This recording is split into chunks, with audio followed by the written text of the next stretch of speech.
ఒక వ్యక్తి వచ్చి యేసు ప్రభుని అడుగుతున్న మాట ఏమిటి అంటే, ప్రభా, నీ లేఖనాల్లో అనేకమైన ఆజ్ఞలు ఉన్నాయి కదా, ప్రధానమైన ఆజ్ఞ ఏమిటి అని యేసు ప్రభుని సంబోధించిన ఒక సందర్భము. దానికి యేసు ప్రభు ప్రధానమైన ఆజ్ఞ ఏంటో యేసు ప్రభు తెలియచేసిన సమాచారాన్ని మన లేఖనాల్లో చూస్తాం. ఒకసారి చూడండి, మార్కు సువార్త 12వ అధ్యాయము 28వ వాక్య భాగం. శాస్త్రులలో ఒకడు అంటే ధర్మశాస్త్రము ఎరిగిన వ్యక్తి. నా వైపు చూడాలి. శాస్త్రులలో ఒకడు అంటే శాస్త్రము బాగా ఎరిగిన వ్యక్తి యేసు ప్రభు దగ్గరికి వచ్చాడు. ఈరోజు కూడా ఈ లేఖనాలని తెలుసు, ఈ బైబిల్ మాకు అర్థమవుతుంది అనే అనుకున్న మనలో కూడా అర్థం కానివి, తెలియనివి అనేకమైనవి ఉన్నాయి. అయితే ఒక శాస్త్రి అంటే ఈ ధర్మశాస్త్రాన్ని బాగా ఎరిగిన వ్యక్తి యేసు ప్రభు దగ్గరికి వచ్చాడంట. అక్కడ ఏం జరిగిందో ఒకసారి ఆలోచించేద్దాం. వారు తర్కించుట విని, మరలా చదువుదాం. శాస్త్రులలో ఒకడు యేసు ప్రభు దగ్గరికి వచ్చి వారు తర్కించుట విని ఆయన వారికి బాగుగా ఉత్తరమిచ్చినని గ్రహించి, ఆయన సరైన సమాధానాలు, అర్థమయ్యే సమాధానాలు వారికి ఇస్తున్నాడు అని గ్రహించి ఆజ్ఞలన్నిటిలో అప్పుడు యేసు ప్రభుని ఒకటి అడుగుతున్నారు. ప్రభు చాలా మంచి విషయాలు చెప్తున్నాడు, అర్థమయ్యే విధంగా చెప్తున్నాడు, శ్రేష్టమైన విషయాలు చెప్తున్నాడు అని తనలో ఉన్న ఒక డౌట్ని యేసు ప్రభు దగ్గర వ్యక్తపరుస్తూ ఉన్నాడు. ఈ వ్యక్తి ధర్మశాస్త్రోపదేశకుడు, బాగా శాస్త్రము తెలిసిన వ్యక్తి. ఏమని అడుగుతున్నాడు యేసు ప్రభుని? ఆజ్ఞలు అన్నిటిలో ప్రధానమైన ఆజ్ఞ ఏది అని ఆయన అడిగాను. యేసు ప్రభుని అడుగుతున్నాడు. ఈరోజు నీవు నేను కూడా చాలా ఆజ్ఞలు ఉన్నాయి. ఈ ఆజ్ఞలో ప్రధానమైన ఆజ్ఞ ఏది అనే ప్రశ్న మనకు కూడా వస్తే దేవుడు ప్రధానమైనది ఏంటో, కోరదగినది ఏంటో ప్రభు మనకి తెలియచేస్తాడు. అసలు ఏం కోరుకోవాలి, అసలు మనం ఏం చేస్తే మన జీవితము ఒక సంపూర్ణంగా ఉంటుంది, అసలు ఏ విధంగా మనం ఉండాలి ఈ భక్తి జీవితంలో? ఈ భక్తి జీవితం పరిపూర్ణం కావాలి అంటే మన ఆశ ఏమై ఉండాలి అనే ప్రశ్న మనలో వస్తే మనం కూడా ప్రభు దగ్గర అడుగుతాం. ఈ వ్యక్తి అడుగుతున్నాడు, ప్రధానమైన ఆజ్ఞ ఏమిటి అని యేసు ప్రభును అడిగినప్పుడు ఆయన చెప్తున్నాడు, ప్రధానమైన ఆజ్ఞ. ఈరోజు ఆ ఆజ్ఞ ఏంటో మనకి అర్థం కావాలి. ఆయనతోనే మాట్లాడట్లేదు ప్రభు. ఈరోజు కూడి వచ్చిన సంఘంగా ఆయన పిల్లలకు ఆ ప్రధానమైన ఆజ్ఞ ఏంటో మనకు కూడా తెలియాలి అని దేవుడి ఉదయకాలం మనతో మాట్లాడుతూ ఉన్నాడు. ఏమిటి ఆ ప్రధానమైన ఆజ్ఞ? ఆజ్ఞ అంటేనే ఖచ్చితంగా చేయవలసిందే, దానికి మరొక రెమెడీ లేదు, దాని ప్లేస్లో మరొక దాన్ని ఉంచే అవకాశం లేదు. ఆజ్ఞ అంటే తప్పనిసరిగా చేయవలసిందే, ప్రధానమైనది. అంటే ఈరోజు సంఘం ఖచ్చితంగా ఆ ఆజ్ఞని అనుసరించవలసినదే. ఈ ఆజ్ఞని మనం అనుసరించకపోతే మనం ఒక క్రైస్తత్వంలో ఒక పరిపూర్ణులము కాము, పరిపూర్ణమైన దేవుని యొక్క ప్రేమని మనం పొందుకోలేము. కనుక ఈ ఆజ్ఞ ఏమిటో దృష్టి ఉంచుదాం. ఈ ఆజ్ఞ యొక్క లాభాలేంటో మనం తెలుసుకుంటానికి ప్రయత్నించేద్దాం. చూడండి, ప్రధానమైన ఆజ్ఞ ఏదనగా, ఓ ఇశ్రాయేలు చెప్తున్నాడు, ఓ సంగమా వినుము, ఓ సంగమా విను. ప్రధానమైన ఆజ్ఞ ఏంటో నీకు తెలుసుకోవాలని ఉంది కదా, ఆ ప్రధానమైన ఆజ్ఞ ఏంటో నేను తెలియచేస్తున్నాను అని ఓ సంగమా వినుము అని చెప్తూ, మన దేవుడైన ప్రభువు అద్వితీయ ప్రభువు అని మొదటిగా పరిచయం చేస్తూ ఉన్నాడు. అద్వితీయ అంటే ఏమిటి? ఎలాంటి వాడు మరొకడు లేడు. అసలు ఎలాంటి దేవుడు మరొకడు లేడు. మరి నీకు చాయిస్ లేదు, ఇంకా మరి ఎక్కడైనా ఎత్తుక్కుందాము, మరి ఏదైనా చూసుకుందాము, ఆప్షన్ అయితే లేదు. ఒకటే, నీవు ఆరాధించే దేవుడు అద్వితీయ దేవుడు. ఈరోజు ఆప్షన్ ఏదైనా ఉంటే దీని పక్కన బట్టి మరొక వైపు మనం ఎత్తుక్కునే ఆలోచనలు ఉన్నాయి. అందుకే ఈరోజు క్రైస్తవుడు, భక్తులు అనుకుంటున్న వారు కూడా రెండు రకాల దేని మీద వారు తడబడుతున్నారంట, తలంపులతో. రెండు రకాల తలంపులతో తడబడుతున్నాడు ఈరోజు మనిషి. అవునా కాదా? ఇలాంటి వాడు మరొకడు ఎవరన్నా ఉన్నారా? ఎలాంటి శక్తి కలిగినది మరొకటేమన్నా లోకంలో ఉందా అని ఈరోజు మనిషి రెండు రకాల మనసులతో తడబడుతూ ఉన్నాడు. ఇది ప్రతి వ్యక్తి జీవితంలో కూడా ఈ కొదువు ఉంది. కానీ దేవుడు వాక్యం చెబుతుంది ఆయన అద్వితీయుడు, మరొకడు లేడు, ఎలాంటి వాడు మరొకడు లేడు అని ఈరోజు కూడి వచ్చిన సంఘంగా మనతో ఆయన మాట్లాడుతూ ఉన్నాడు. ఒకవేళ మరొక ఆప్షన్ గురించి ఎదురు చూస్తున్నావేమో, మరి ఈయన దగ్గర కాకపోతే మరి వద్దకి వెళ్ళొచ్చు అని నువ్వు ఎదురు చూస్తున్నావేమో. ఎలాంటి వాడు మరొకడు లేడు, ఆయన అద్వితీయ దేవుడు అని ఈరోజు సంఘంగా దేవుడు మనకి పరిచయం చేస్తూ ఉన్నాడు. అంటూ యేసు ప్రభు ఏం చెప్తున్నాడు అక్కడ మాట? మన దేవుడైన ప్రభువు అద్వితీయ ప్రభువు నీవు నీ పూర్ణ హృదయంతోను, నీ పూర్ణ ఆత్మతోను, నీ పూర్ణ వివేకముతోను, నీ పూర్ణ బలముతోను నీ దేవుడైన ప్రభువును, నీ అద్వితీయ దేవుడు అయిన నీ ప్రభువును ప్రేమించాలి. ఇది ప్రధానమైన ఆజ్ఞ. సంగమా, ప్రభు చెప్తున్న మాటని మనం కొంచెం లక్ష్య పెట్టాలి. ఇప్పుడు వరకు రెండు రకాల మనస్సు తలంపులతోనే మన ఆత్మీయ జీవితాన్ని కొనసాగిస్తున్నాం. కొన్ని పరిస్థితులు మన మధ్యకు వచ్చినప్పుడు మనకి మనసు స్థిమితంగా ఉండదు, మనసు నెమ్మదిగా ఉండదు. మన లోకములో సెకండ్ ఆప్షన్ చూసుకున్నట్లుగా దేవుడి విషయంలో కూడా సెకండ్ ఆప్షన్ ఎత్తుక్కునే భక్తులు లేకపోలేదు. బైబిల్ గ్రంథంలోనే అనేక మందిని చూపించుకుంటూ వచ్చాడు. వారి మనస్సు దేవుడిని విడిచి మరొక వ్యక్తుల మీదకి వెళ్ళిన సందర్భాలు చాలా ఉన్నాయి. వారు దేవుణ్ణి ఆరాధిస్తూ అనుకుంటూనే వారి మనస్సులో మరొక విగ్రహాలు పెట్టుకొని వాటి వైపు తొలగిపోయిన వారు కూడా ఉన్నారు. ఎందుకు అనేక మంది ఇశ్రాయేలు ప్రజలు బయలును పూజించడానికి వెళ్ళారు? అనేకమైన ఇశ్రాయేలు ప్రజలు అన్యుల యొక్క దేవతలను ఆరాధించడానికి ఎందుకు వెళ్ళారు? వారు రెండు రకాల తలంపులతో వారి భక్తి జీవితాన్ని కొనసాగించారు. ఈరోజు మనం అలా ఉండకూడదు. సంఘంగా కూడి వచ్చిన మనతో అంటున్నాడు, నీ దేవుడు అద్వితీయ దేవుడు. ఆయన ఏం చేయాలో తెలుసా? పూర్ణ హృదయం, సొగముఖసాట నీ మనస్సును పంచడానికి వీల్లేదు. అక్కడ కొంచెం ఇక్కడ కొంచెం అనుకొని నువ్వు 2 అడుగులు వేయటానికి దేవుడు ఇష్టపడట్లేదు.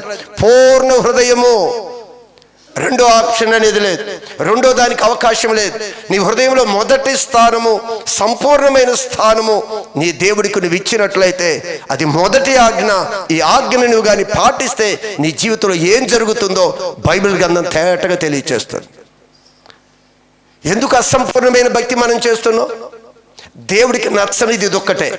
దేవుడికి నచ్చనిది ఏమిటి అంటే ఇదిగో అసంపూర్ణమైన భక్తి.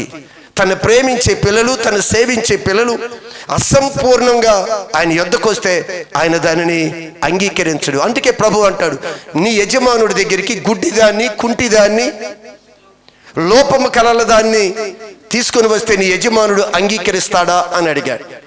మన యజమానుల యొద్దకి, మన గొప్పవారి యొద్దకి మనం ఏదైనా తీసుకొని వెళ్ళేటప్పుడు లోపం కలిగినది, పాడైపోయినది, కుంటిది, గుడ్డిదాన్ని తీసుకొని వెళితే మన యజమానుడు అంగీకరించడు కదా.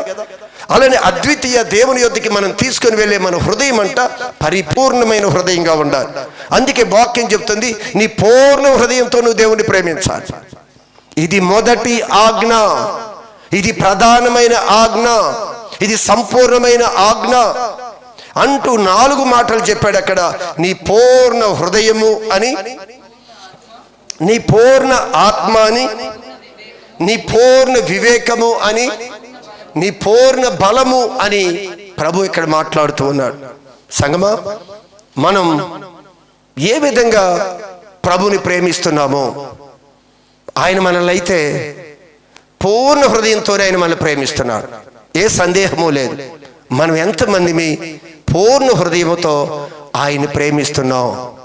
ఒకసారి ఆలోచించేయండి. మీరు ఒక్కసారి దాని గురించి ఆలోచించేయండి. పూర్ణ హృదయంతోనే ప్రేమిస్తున్నామా? అసంపూర్ణంగా మనం ప్రేమిస్తున్నామా?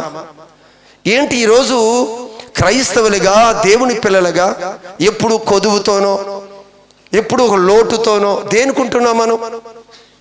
మనం చాలా సందర్భాల్లో ఇంత భక్తి చేస్తున్న మనలో కూడా సంపూర్ణంగా దేవుణ్ణి ప్రేమించటం లేదు అంటే, దేవుడు మన ప్రశ్నిస్తున్నప్పుడు మనకి ఎంత బాధ కలుగుతుందో తెలుసా? నిజమేనా ప్రభా, నేను ఇంత భక్తి చేస్తున్నాను కదా, ఇంకా నేను అసంపూర్ణునేనా? ఇంకా సంపూర్ణంగా నేను ప్రేమించటం లేదా అంటే, నిజంగా దేవుడు వాక్యం చెప్తుంది, నువ్వు సంపూర్ణంగా నన్ను ప్రేమించటం లేదు అని చెప్తున్నాడు. భక్తులు ఎందుకు సంపూర్ణంగా ప్రేమించారో తెలుసా? మనం చాలా సందర్భంలో మోషే గురించి కూడా మనం మాట్లాడుకుంటాం. ఈ మోషే అంట ఒక రాజగృహంలో ఉండే ఈ మోషే, ఒక మంచి స్థానంలో ఎదుగుతున్న మోషే చివరికి తన ముందున్న స్థితి, తన ముందున్న అంతస్తు, తన ముందున్న ఐశ్వర్యము, తన చుట్టూ ఉన్న బలము, తనకి పొందుకోబోయే అధికారాన్ని అంతటిని పక్కన పెట్టాడంట. అంటూ అక్కడ ఒక మాట చెప్తాడు మోషే. ఏమని మాట్లాడతాడు? ఈ ఐగుప్తు యొక్క ధనము గురించి, ఈ ఐగుప్తు యొక్క లోకము యొక్క సౌందర్యము, లోకము యొక్క బలము, లోకం యొక్క స్థితిని ఏ విధంగా అధిగమించి దేవుని కొరకు ముందుకు వెళుతూ మాట్లాడుతున్నాడు తెలుసా మోషే? ఒకసారి చెప్పండి.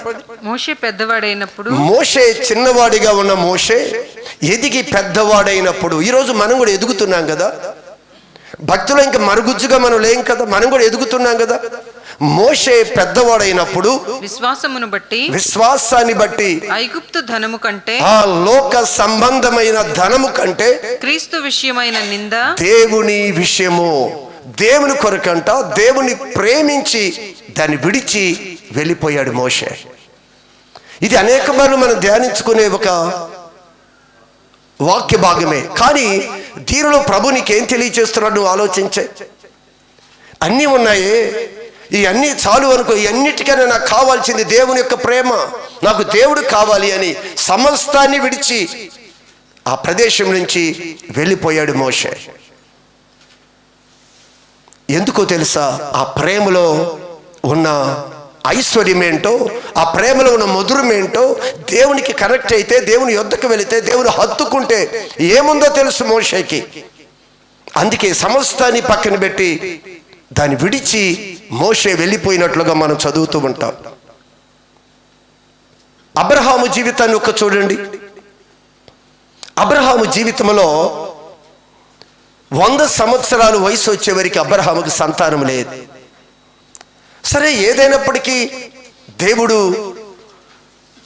అబ్రహాము దేవుడిని నమ్మాడు, దేవుడు అతనికి బలాన్ని ఇచ్చాడు. ఆ నమ్మకమే, ఆ బలమే అబ్రహాముకి కుమారుని తీసుకొని వచ్చింది. అబ్రహాముకి ఎలా కుమారుడు కలిగాడు? అబ్రహాము దేవుడిని నమ్మాడు, అది అబ్రహాముకి బలాన్ని ఇచ్చింది. రాత్రి ఉపవాస దినములో మన ఈ అంశాన్ని ధ్యానించుకుంటూ వచ్చాం.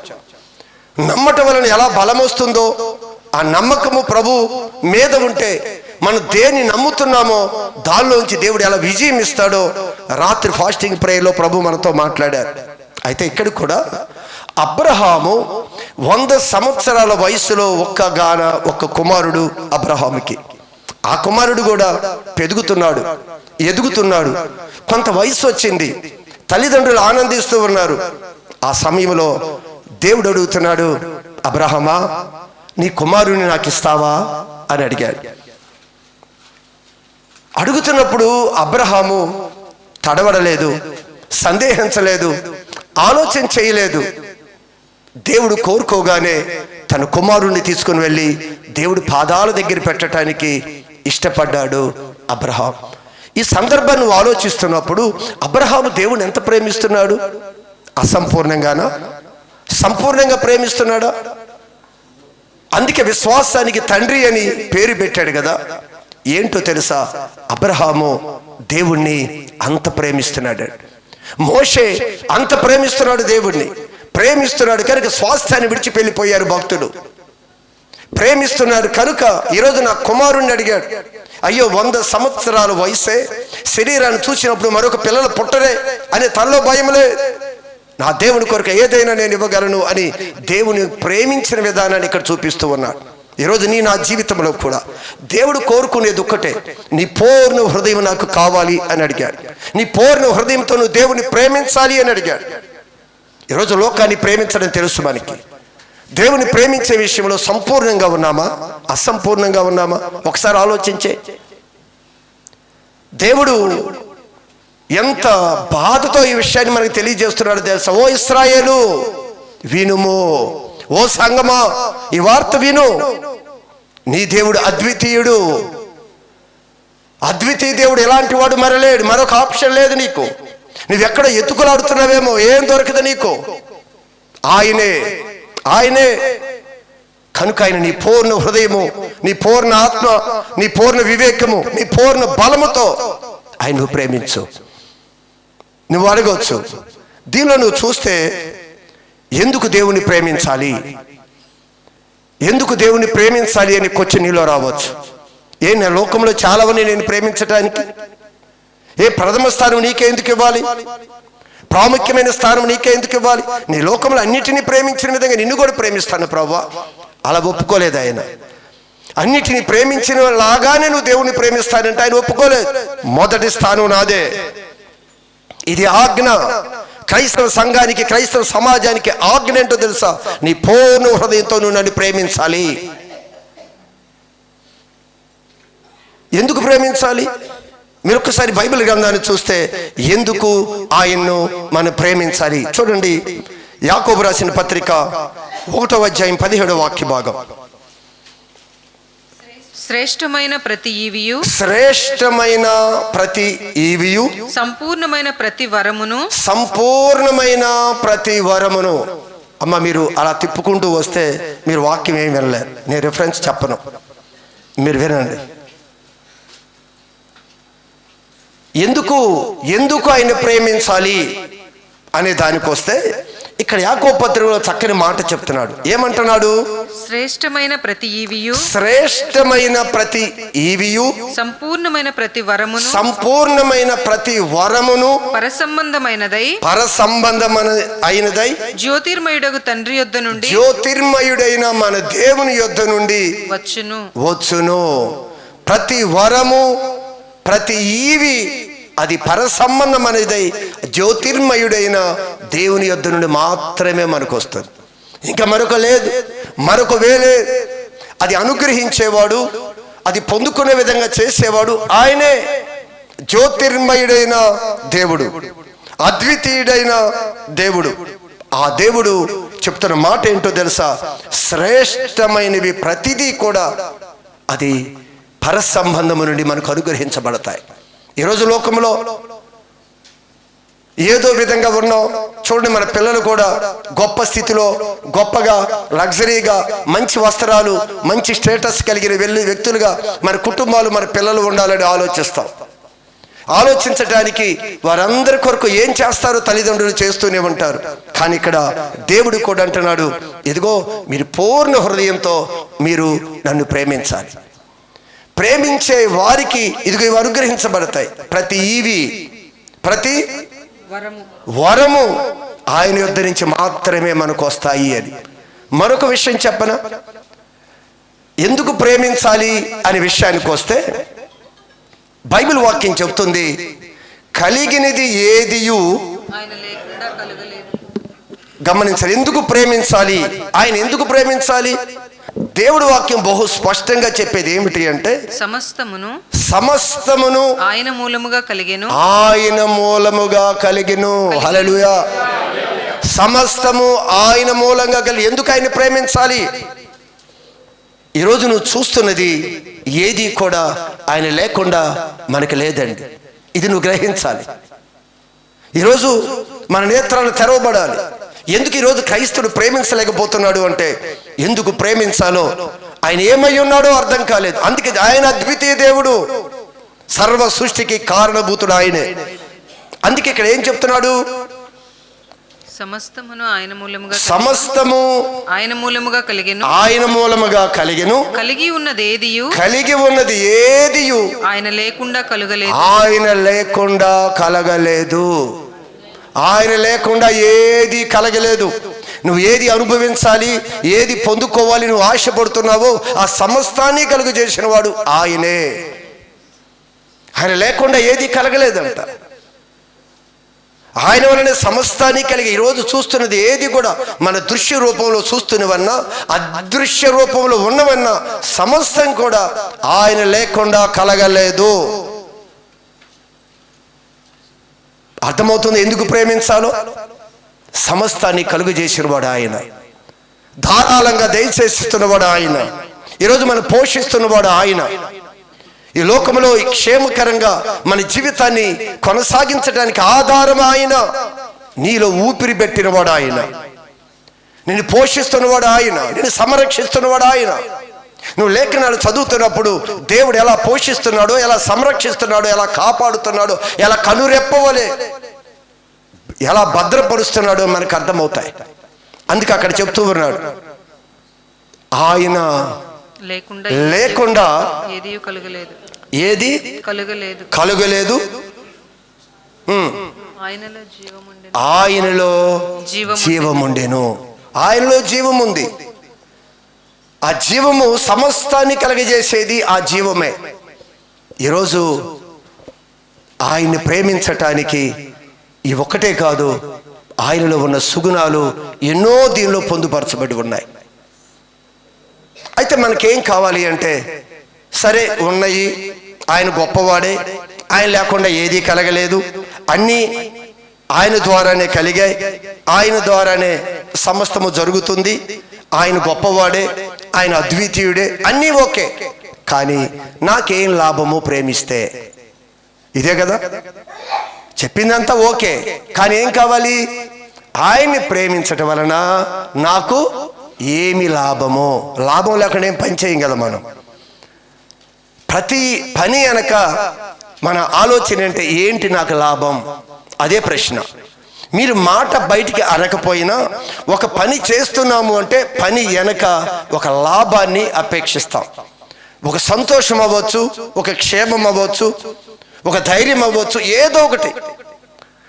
ఒక వ్యక్తిని ప్రేమించే పరిస్థితిలో నాకు ఏమి లాభము, ఒక వ్యక్తితో ఫ్రెండ్షిప్ చేసేటప్పుడు నాకేమి లాభము, ఒక కుటుంబంతో మనం కలిసి ట్రావెలింగ్ చేసేటప్పుడు వారికి మనకి ఏమి లాభము, ప్రతి వ్యక్తి యొక్క జీవితంలో మనకొచ్చే ఆలోచన ఏంటంటే ఏమి లాభము.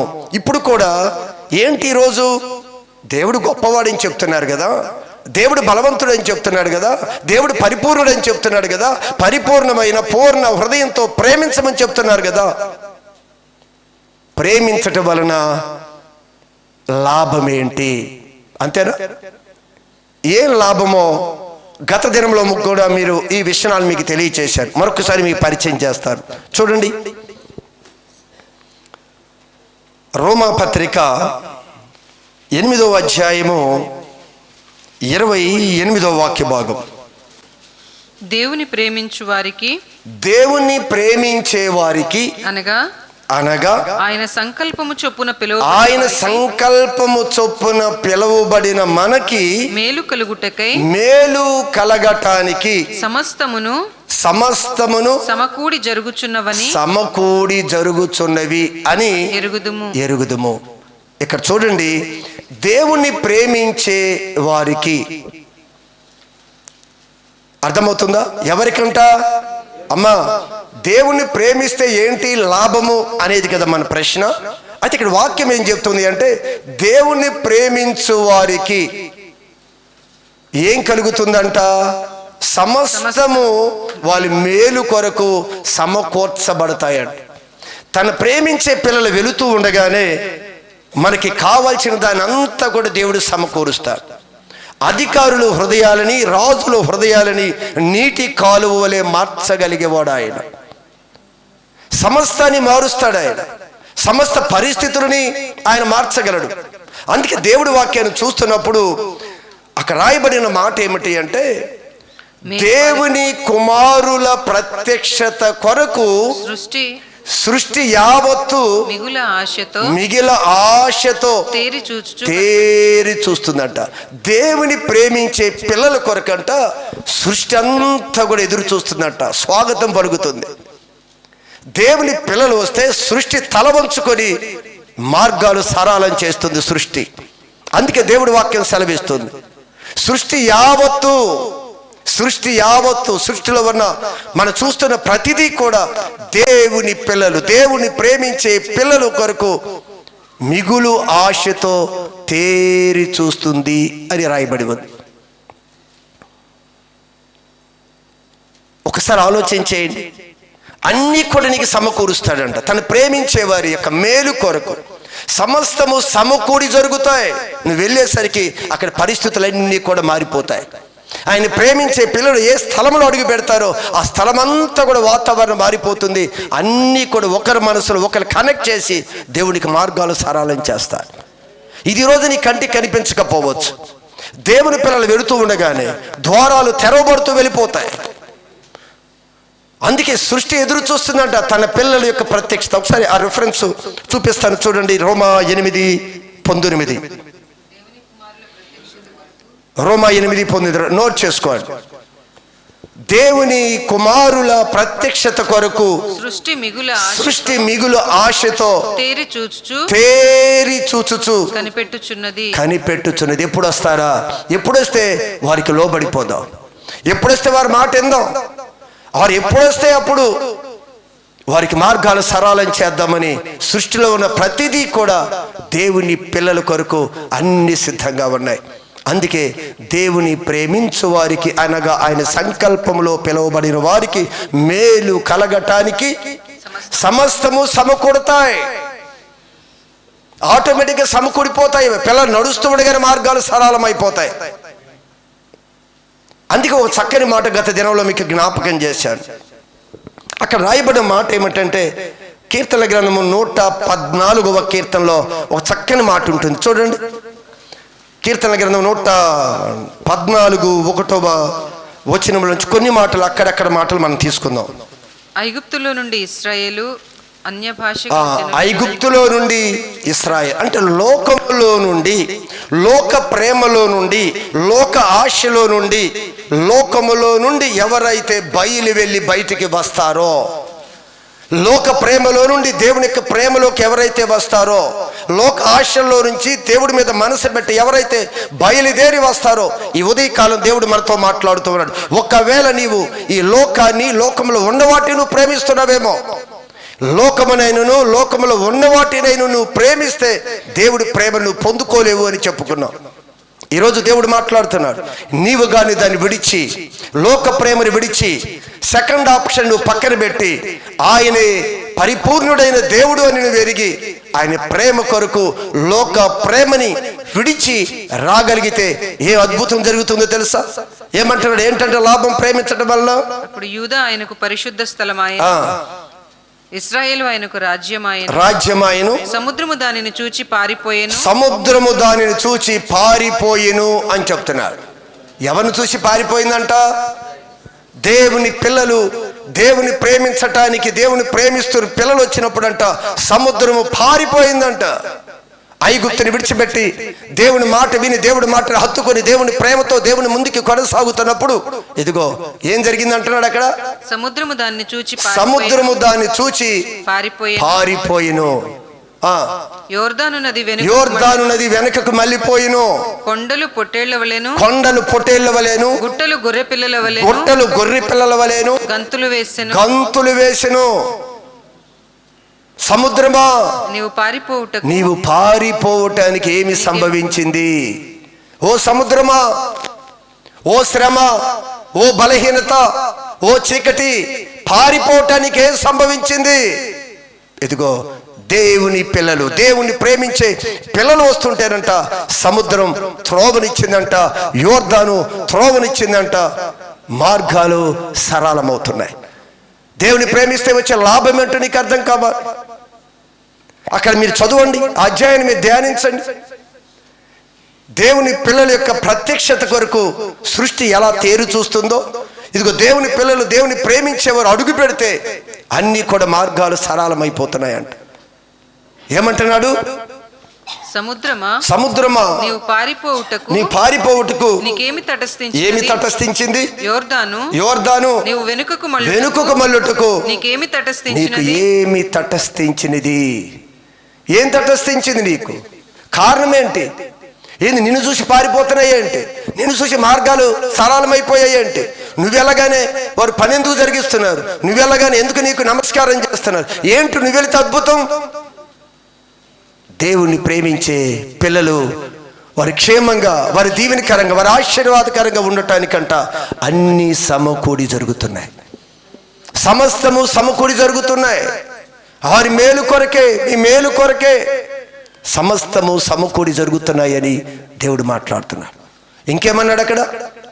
కొండలారా మీరు పొట్టేళ్ల వలెను, గుట్టలారా మీరు గొర్రె పిల్లల వలెను గంతులు వేయుటకు మీకేమి సంభవించింది? ఏమి సంబంధం? ఏ ఆనందానికి కారణం ఏంటి? ఇంత ఆనందిస్తున్నారు? గొర్రె పిల్లలాగా గంతులు వేస్తున్న ఆనందం ఏంటి? ఇదిగో దేవుని పిల్లలు, దేవుని ప్రేమించే పిల్లలు దేవునితో కలిసి వస్తూ ఉన్నప్పుడు, దేవుని ఆరాధిస్తున్నప్పుడు, దేవుని సేవిస్తున్నప్పుడు అన్నీ కూడా వారు అనుకూలంగా మలచబడతాయండి. నువ్వు నిజంగా దేవుని ప్రేమిస్తూ, దేవుని ఆరాధిస్తూ, దేవుని సేవిస్తూ, దేవుళ్ళు ముందుకు వెళుతూ ఉండగానే ఇదిగో దేవుని యొక్క సంకల్పం ప్రకారం అన్నీ సమకూర్చబడతాయి. అన్ని మార్గాలు సరళమవుతాయి.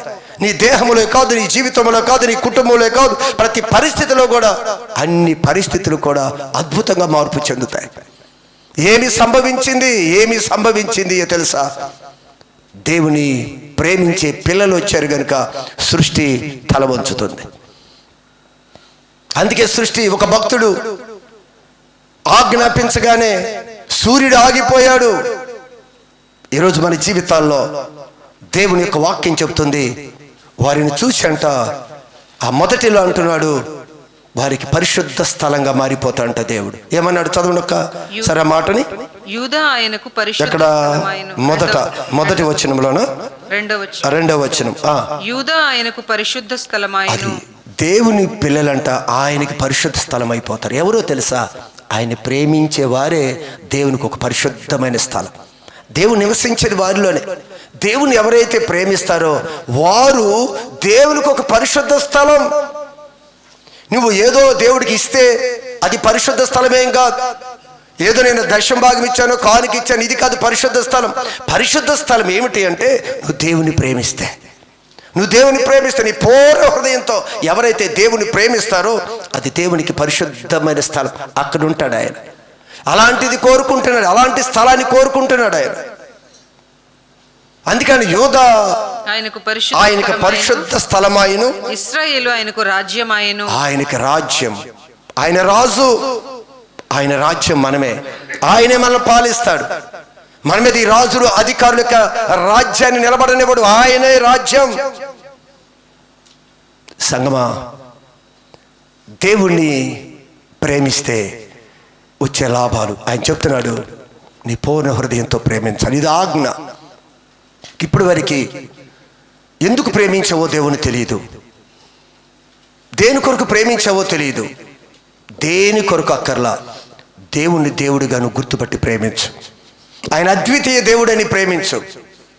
ఆయన మూలముగా, ఆయన ద్వారా సమస్తము జరుగుతున్నాయని గ్రహించి నువ్వు ప్రేమించు.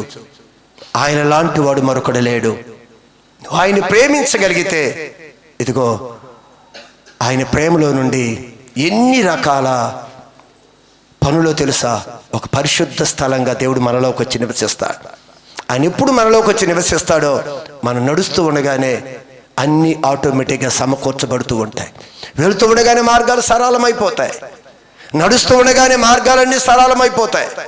అందుకే ఎర్ర సముద్రం 2 పాయలైపోయాయి. యోర్దాను దేవుని యొక్క మందస్సం వెళ్ళగానే 2 పాయలైపోయాయి. గొడ్డలేంది, గుట్టలేంది, రాజ్యాలేంది, రాజులేంది తన కిరీటాలు తీసుకొచ్చి భక్తులు ముందు పెట్టడానికి కారణం ఏంటో తెలుసా? వారు దేవుని ప్రేమించారు. వారు దేవుని ప్రేమించారు. ఈరోజు లోకంలో దేవుడు మన ఘనంగా ఉంచాలి అంటే ఒకటే, నువ్వేదో ఘనంగా ఉండాలి అని నువ్వేదో క్రియేట్ చేసుకుంటే రాదు. ఇది నువ్వు దేవుని ప్రేమిస్తే వస్తుంది, దేవుని హత్తుకుంటే వస్తుంది, దేవుని సేవించే వస్తుంది. అలాంటి ధన్యత, కృప దేవుడు మనందరికీ అనుగ్రహించును గాక.